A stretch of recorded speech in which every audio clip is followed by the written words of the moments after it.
আজি মই ল'ৰা এটা ঘৰলৈ গৈছোঁ, পুবাল শইকীয়া ঘৰলৈ। মোৰ লগত ভুনু শইকীয়া। হাই, আমাৰ আজি সকাম আছে সিহঁতৰ ঘৰত। এটাক মাতিবলৈ গৈছোঁ। তাৰপিছত আমি গৈ আছোঁ চাওক। পুণ্য শইকীয়া, আমি গৈ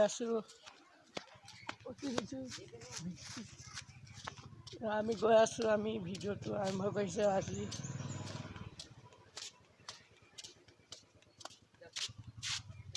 আমি গৈ আছোঁ। হাই, পুণ্যপ্ৰসাদ শইকীয়া। মই আজি মোৰ লগৰ ল'ৰা এটাক মাতিবলৈ আহি আছোঁ। এইটো ঘৰ চাওক। এতিয়া আমি গৈ আছোঁ এতিয়া। মই লগৰ ল'ৰা এটাই পিনে হাই, ইয়াৰ দেখিছে মোৰ বন্ধু ৰিকু হাজৰিকা। হাই বুলি